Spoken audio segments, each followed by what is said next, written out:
¿Qué tal? Bienvenidos a a una nueva inmersión a fondo.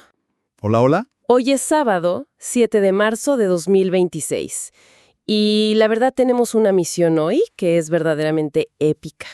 Totalmente. El objetivo de nuestro análisis de hoy es rastrear el inmenso árbol genealógico de absolutamente todo lo que está vivo en la Tierra. Vamos a descender rama por rama, tronco por tronco, hasta llegar a una sola raíz primigenia. Es un proyecto súper ambicioso, sin duda. Sí, Y bueno, para lograr esta reconstrucción histórica, nuestra brújula principal hoy es el análisis de una transcripción fascinante de un video de YouTube. El material se titula La primera especie del planeta. Así empezó todo. Y proviene del canal Relatos de la Prehistoria. ajá, Es un documento riquísimo, digamos, que nos obliga a replantearnos nuestra posición en el mundo natural y a entender de dónde venimos a un nivel molecular. exacto. Y para empezar a dimensionar esto, quienes nos escuchan hoy pueden hacer un pequeño ejercicio mental con nosotros. Ujú. Imaginemos por un instante que viajamos unos 3.800 millones de años hacia el pasado. Un viaje largo. Demasiado. Y hay que borrar de la mente los bosques, los animales o incluso ese cielo azul al que estamos tan acostumbrados. La Tierra en este periodo es un auténtico infierno de roca fundida. Literalmente un infierno. Sí, hay tormentas eléctricas constantes, océanos que están hirviendo, lluvia ácida cayendo sobre una superficie volcánica súper inestable. Y una atmósfera espesa, tóxica, donde no hay ni un solo rastro de oxígeno libre. O sea, si un ser humano apareciera de repente en esa época, no duraría ni unos segundos. Nada. Es un paisaje casi alienígena. Y sin embargo, en medio de todo ese caos absoluto, en algún rincón oscuro, tal vez en una poza hidrotermal o en una chimenea a kilómetros de profundidad, Bajo toda esa presión aplastante del océano, exactamente, las condiciones químicas colisionaron de la manera exacta, y el punto clave que la fuente subraya aquí es que la vida no apareció de repente. claro. No hubo un rayo mágico golpeando un charco que instantáneamente creó un pez. Ok, vamos a desempacar esto, porque la transición de la química pura a la biología es francamente alucinante. O sea, ¿cómo pasamos de una sopa de químicos hirvientes a algo que podamos llamar vida? Ese es el gran misterio, y la fuente lo explica como un proceso sumamente lento y gradual, de ensayo y error ciego. Al principio solo teníamos moléculas primitivas flotando por ahí, posiblemente hebras simples de ARN. Ajá. Estas moléculas chocaban entre sí constantemente. Con el tiempo, empezaron a combinarse en cadenas más largas, a competir por los recursos químicos de su entorno, hasta que ocurrió un accidente estadístico monumental. Una de esas moléculas logró copiarse a sí misma. Justamente, empezó a replicarse, a dejar una descendencia molecular. Pero una molécula desnuda flotando en un océano hirviente es muy, muy vulnerable. Lógico. Eventualmente, parte de esa química autorreplicante quedó atrapada dentro de una burbuja de lípidos. Para visualizarlo, los lípidos son básicamente moléculas de grasa. Que al juntarse forman como una membrana. Así es, una pequeña pared protectora que separa el interior del caótico exterior. A esta estructura se le llama protocélula. Ese momento, cuando la química consigue un contenedor, es el salto definitivo hacia la biología. Es como si la maquinaria finalmente hubiera encontrado un chasis para protegerse. Qué buena analogía, ¿sí? Ahora, este salto nos lleva a introducir el concepto central de nuestra exploración. Son 4 letras. LUCA, Luca. que es el acrónimo en inglés de Último Ancestro Común Universal. Pero aquí hay que hacer una pausa importantísima para no confundirnos. Sí, por favor. Porque hay una idea muy generalizada de que Luca fue el primer ser vivo sobre la faz de la Tierra. Pero el análisis de hoy nos dice algo distinto, ¿verdad? Es una distinción que cambia toda la narrativa. Luca no fue el primer ser vivo.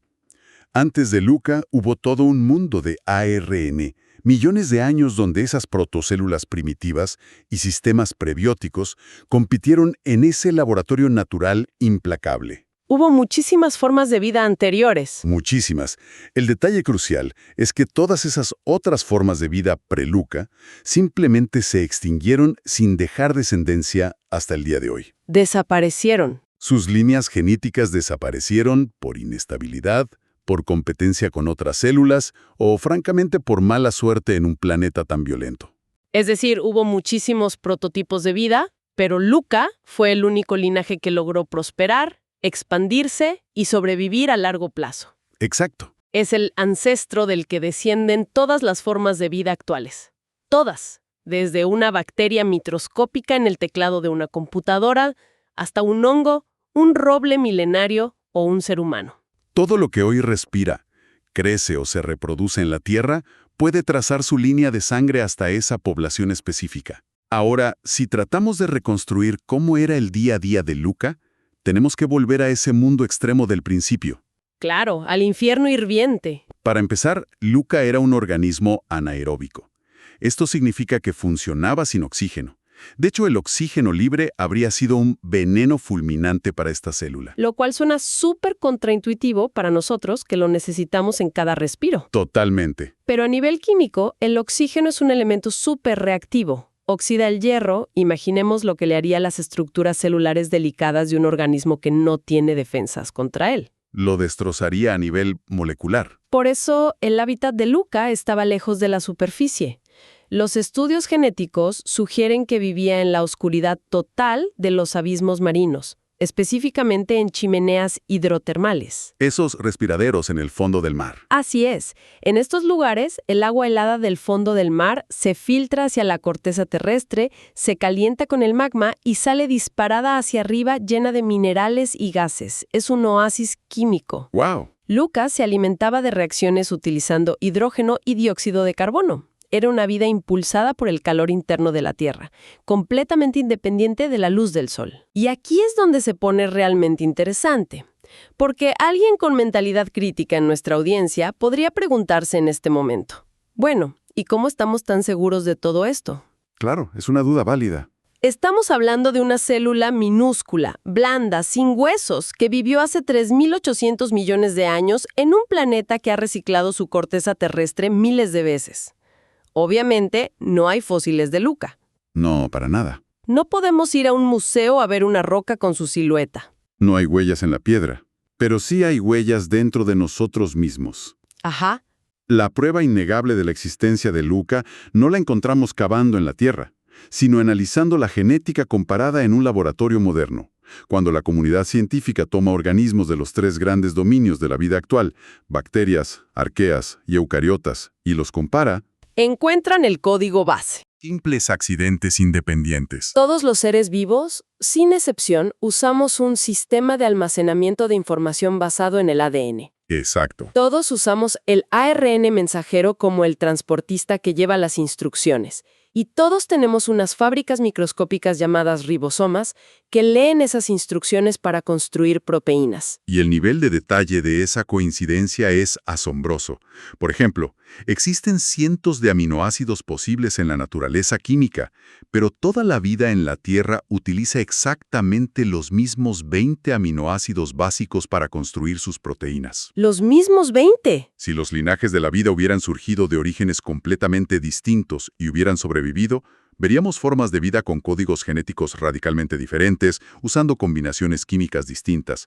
Pero no es así. Todo encaja. El hecho de que un cocodrilo, una planta de tomate y una bacteria compartan el mismo manual de operaciones microscópico confirma que todos heredamos ese manual de una sola fuente ancestral, Luca. Es como si en los albores del planeta se hubieran tirado millones de dados genéticos, pero solo la combinación de Luca logró perdurar y dictó las reglas del juego para siempre. Así es. Pero fíjate que hay otra revelación en la transcripción que rompe por completo la imagen de caricatura que solemos tener sobre la evolución temprana. Yo solía imaginar a Luca como una sola célula, un individuo heroico nadando en solitario, el Adán o la Eva de la biología. Lo fascinante aquí es que la ciencia moderna nos demuestra que la idea del individuo solitario es un mito total. Luca no era una célula aislada, era una inmensa población, una red inmensa de organismos interconectados. Una comunidad. Y la forma en que estas células interactuaban es clave para entender cómo la vida logró sobrevivir a ese entorno infernal. En esa etapa, las células dependían de un mecanismo llamado transferencia horizontal de genes. ¿Y cómo funciona eso exactamente? porque estamos acostumbrados a la transferencia vertical, que los padres le pasan sus genes a sus hijos de generación en generación. Para entender la transferencia horizontal, imaginemos una comunidad donde las reglas biológicas son mucho más fluidas. Digamos que una célula desarrolla al azar una mutación, una pequeña innovación genética que le permite soportar un poco mejor el agua extremadamente caliente. Ok. En el mundo moderno, esa célula tendría que dividirse y reproducirse durante generaciones para que ese rasgo se esparciera.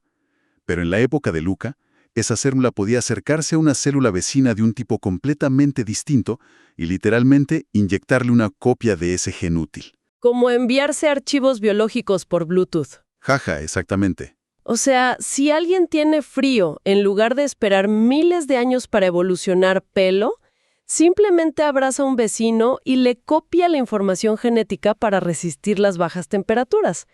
Es un nivel de cooperación a nivel molecular que de verdad vuela la cabeza. Es una analogía perfecta. Por eso, en lugar de ver a Luca como una especie definida, debemos verlo como un pool genético ancestral, una comunidad biológica primitiva donde la información fluía libremente en todas direcciones. ¡Claro! Esto plantea una pregunta importante sobre cómo enseñamos la evolución. Tradicionalmente dibujamos un árbol genealógico bonito, ordenado, con un solo tronco recto del que salen ramas limpias. El clásico dibujo del libro de texto. Sí, pero la realidad de la vida temprana era más bien un matorral enredado, un entramado caótico de caminos cruzados, callejones sin salida biológicos y fusiones constantes. La evolución no fue una competencia solitaria, sino un esfuerzo colectivo y dinámico. La vida cooperó para sobrevivir. Totalmente. Ahora, avanzando en nuestra línea temporal, esta red masiva finalmente comienza a especializarse y a tomar rumbos distintos. Los descendientes de Luca se separan en grandes ramas, formando por un lado a las bacterias y por otro lado a las arqueas, que son organismos unicelulares conocidos por prosperar en condiciones extremas. Ajá. Y durante miles de millones de años, la Tierra fue un imperio exclusivo de microbios, nada más grande que una célula.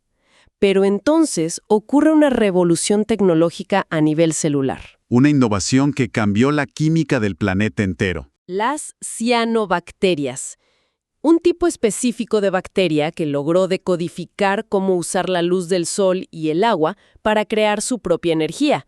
Inventaron la fotosíntesis. Un hito brutal. Y este proceso tenía un subproducto, un desecho que estas bacterias liberaban al ambiente, el gas oxígeno. Si conectamos esto con el panorama general de la historia del planeta, estamos hablando del evento conocido como la Gran Oxidación, que tuvo lugar hace aproximadamente 2.400 millones de años.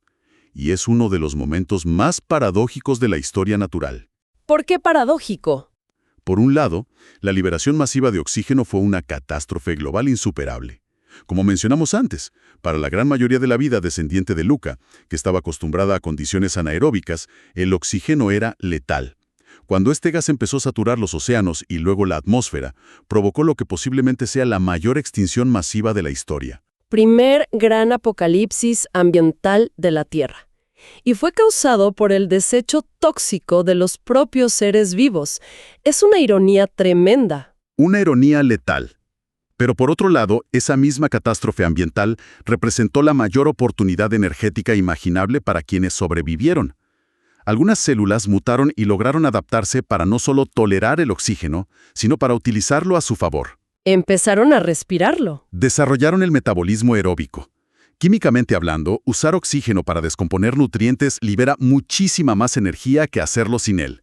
Es un motor infinitamente más eficiente y rápido. Sin esa supercarga de energía que trajo el oxígeno, la vida probablemente habría estado condenada a ser eternamente un charco de microbios microscópicos. El oxígeno fue el combustible de alto octanaje que permitió dar el siguiente paso. Así es. Y aquí llegamos a un evento que, te digo, parece sacado de una película de ciencia ficción. El milagro de la endosimbiosis. Es posiblemente el suceso más afortunado y radical en la historia de la biología compleja. Imaginemos la tensión de esta escena microscópica. El mundo está llenándose de oxígeno. una célula del grupo de las arqueas, que es relativamente grande, pero que no maneja muy bien el oxígeno, se encuentra con una bacteria más pequeña que sí es experta en usar ese oxígeno para generar grandes cantidades de energía. La arquea tiene un problema y la bacteria tiene la solución. Y la arquea, como dictan las leyes de la naturaleza, engulle a la bacteria, se la traga entera para comérsela. Pero el proceso de digestión falla. Por algún error extraordinario del destino, la bacteria no es destruida. Queda intacta, viva, dentro de la arquea. Y en lugar de matarse mutuamente, establecen un pacto de supervivencia. Simbiosis. La arquea le ofrece a la bacteria un entorno seguro, lleno de nutrientes flotando a su disposición. Y la bacteria, a cambio, hace lo que mejor sabe hacer. Procesa oxígeno y produce enormes cantidades de energía para su nuevo anfitrión. Básicamente una planta de energía nuclear instalada directamente dentro de la célula. Eso es exactamente lo que fue. Y sabemos que esto no es una teoría sin fundamentos, porque esa bacteria que fue engullida hace más de 2.000 millones de años evolucionó hasta convertirse en lo que hoy llamamos la mitocondria. ¡Wow! Y la prueba irrefutable de este evento endosimbiótico es que si analizamos una célula humana hoy, el núcleo tiene nuestro ADN principal.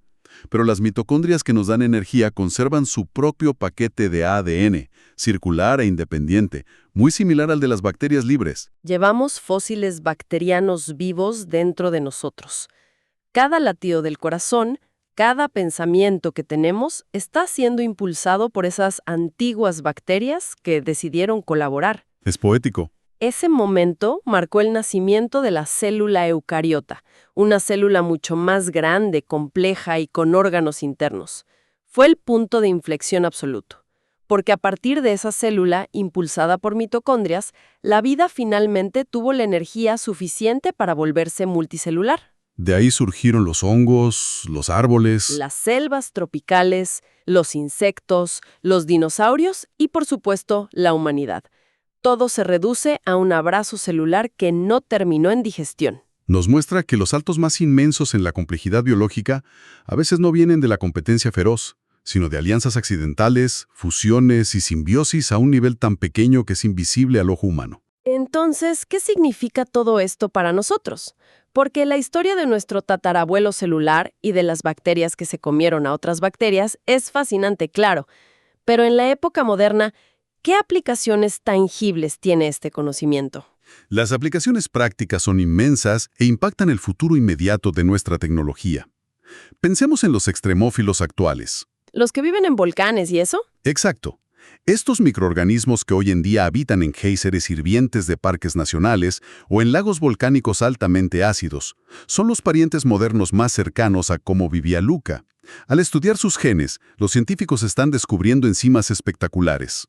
Sus componentes biológicos han sido moldeados por miles de millones de años de estrés ambiental para no derretirse bajo calor extremo. Lo que es una mina de oro para la biotecnología. Completamente. La industria utiliza estas enzimas ultrarresistentes hoy en día para desarrollar nuevos medicamentos, para mejorar los detergentes que usamos en casa para que funcionen en agua caliente, e incluso para la agricultura, diseñando cultivos genéticamente más resilientes al cambio climático. ¡Increíble! Y no solo eso, el análisis de cómo Luca generaba ATP, que para que nos hagamos una idea, el ATP es la moneda energética universal que usan todas las células vivas para funcionar, está inspirando nuevas investigaciones sobre cómo podríamos crear baterías biológicas o tecnologías de energía limpia, copiando procesos moleculares perfeccionados a lo largo de eones. Es literalmente usar el manual de supervivencia más antiguo del planeta para resolver los cuellos de botella tecnológicos del siglo XXI. Pero hay otra frontera, quizá la más emocionante de todas, donde el modelo de Luca es el protagonista absoluto. Y no está en la Tierra, sino en el espacio exterior. Hablo de la astrobiología y la búsqueda de vida más allá de nuestro mundo. Esta comprensión sobre nuestros orígenes cambia por completo los parámetros de búsqueda de las agencias espaciales. Durante mucho tiempo, la humanidad miraba las estrellas buscando planetas que se parecieran a la Tierra moderna, lugares con temperaturas templadas, cielos azules y agua líquida en la superficie. buscando un clon de nuestro planeta. Claro. Pero si sabemos que la vida en nuestro propio planeta surgió y prosperó en la oscuridad absoluta, bajo presiones aplastantes, rodeada de agua hirviendo y químicos tóxicos, La lista de lugares habitables en el sistema solar se expande dramáticamente. Ya no necesitamos buscar praderas ardes. para nada. Las misiones espaciales ahora dirigen su mirada hacia las lunas heladas de los gigantes gaseosos. Hablamos de Europa, una luna de Júpiter, o Encélado, una luna de Saturno. Observaciones recientes han confirmado que debajo de sus gruesas cortezas de hielo exterior existen océanos globales inmensos de agua líquida. Océanos subterráneos. Y lo más prometedor es que los modelos geológicos indican que en el lecho rocoso de esos océanos oscuros hay actividad hidrotermal, chimeneas que expulsan calor y minerales al agua helada, entornos prácticamente idénticos a los que cobijaron a Luca. Eso es lo que verdaderamente asombra de todo esto. Significa que ahora mismo, mientras tenemos esta conversación, podrían existir comunidades de microorganismos extraterrestres en las profundidades de Encélado o Europa. Formas de vida que se alimentan de las reacciones químicas entre la roca caliente y el agua salada, en total obscuridad, operando bajo el mismo modelo de supervivencia extremófilo. ¿Sí? O sea, cuando buscamos vida alienígena en el sistema solar, lo que nuestros instrumentos realmente están buscando es a nuevos Lucas. Proveen a la astrobiología de un modelo operativo comprobado. Sabemos qué firmas químicas buscar en los géiseres que expulsan esas lunas hacia el espacio. Qué desequilibrios en los niveles de hidrógeno o metano podrían ser el escape de un metabolismo biológico. Es poético pensar que, para mirar al futuro y a las estrellas, primero tuvimos que descifrar los capítulos más oscuros y antiguos del fondo de nuestros propios océanos. Totalmente. Y esto nos lleva a la conclusión unificadora fundamental que las fuentes de hoy recalcan una y otra vez. La lección de perspectiva. Sí, como seres humanos, con nuestras ciudades y tecnología, a menudo caemos en la tentación de vernos a nosotros mismos como el pináculo solitario de la evolución. Como si los 3.800 millones de años de historia biológica hubieran sido una escalera diseñada específicamente para llegar a nosotros. Y no es así. La realidad biológica, documentada en nuestros propios genes, es que no estamos en la cima de una pirámide. Somos simplemente una pequeña hoja en una rama muy joven de una red inmensa. Un árbol masivo que pertenece, por derecho y por antigüedad, a los microbios. Ellos han estado aquí desde el primer acto. Y han sobrevivido a 5 extinciones masivas que barrieron del mapa a la mayoría de las especies de gran tamaño. En muchos sentidos, los microorganismos siguen siendo los ingenieros estructurales de este planeta. Entender la historia de Luca nos muestra que la separación entre nosotros y el resto del mundo natural es una ilusión. En cada una de nuestras células hay páginas enteras de un idioma genético antiquísimo que nos conecta intrínsecamente con las bacterias del suelo, con los hongos de los bosques y con la vida en las fosas oceánicas más profundas. Es una verdadera bofetada de humildad biológica, pero a la vez siento que es un pensamiento profundamente reconfortante. Saber que toda la abrumadora diversidad que vemos a nuestro alrededor es simplemente la forma en que este universo encontró para combinar y recombinar las mismas piezas básicas una y otra vez, partiendo de una pequeña comunidad celular microscópica que se negaba a rendirse ante el caos. Es el triunfo de la continuidad. Nuestra propia existencia es el testimonio de esa resistencia ininterrumpida. Hemos logrado trazar la ruta de regreso al punto de partida, desde nuestra biología compleja, pasando por las alianzas mitocondriales, cruzando el cataclismo del oxígeno tóxico, hasta llegar a esas oscuras grietas hidrotermales donde Luca y su red compartían información genética para sobrevivir. Misión cumplida. Completamente cumplida. Pero antes de concluir nuestra exploración de hoy, quiero dejar sobre la mesa un concepto para que quienes nos escuchan se lo lleven y lo sigan procesando por su cuenta, porque es una idea que desafía todo lo que creemos saber. A ver, Repasemos un detalle clave que mencionamos. Las fuentes mencionan muy claramente que hubo múltiples formas de vida previas a Luca. Hubo muchos otros laboratorios naturales de protocélulas que probaron metabolismos distintos. La narrativa oficial dice que todas esas otras formas se extinguieron porque el linaje de Luca fue el único que logró dominar y colonizar la superficie. Pero, pensemos un momento con mente abierta. ¿Qué pasaría si la extinción de esos linajes originarios no fue total? Muy interesante. Es posible que otros orígenes paralelos de la vida primitiva, realmente no hayan desaparecido por completo de la Tierra. Imaginemos por un segundo que en lo más profundo de la corteza terrestre, encerrados en ecosistemas subterráneos en la roca sólida y aislados del resto del mundo durante miles de millones de años, exista hoy una biosfera en la sombra. Una biosfera paralela. ¡Exacto! Hablamos de formas de vida microscópicas alienígenos en nuestro propio planeta. Organismos que no usan nuestro ADN o ARN, que no descienden de LUCA y que por lo tanto son completamente invisibles a la tecnología humana actual.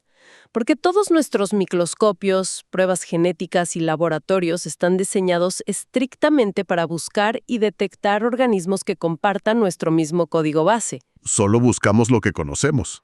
Exactamente. Si no se parecen a nosotros a nivel molecular, simplemente no los veríamos, aunque estuvieran en la muestra de tierra frente a nuestros ojos.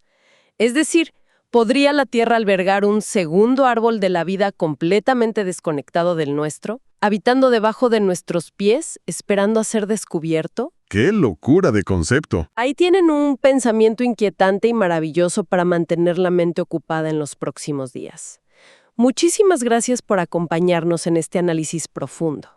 Ha sido un viaje espectacular, desde el infernal magma primitivo, a través de la compleja red de la genética, hasta los rincones oscuros de lunas lejanas. Un placer haber hecho este viaje. La invitación queda abierta para que sigan cuestionando su entorno, observando la naturaleza desde una perspectiva mucho más conectada y microscópica. Como siempre, esperamos que nos acompañen en la próxima exploración, para seguir desempacando los grandes misterios que nos rodean. Hasta la próxima.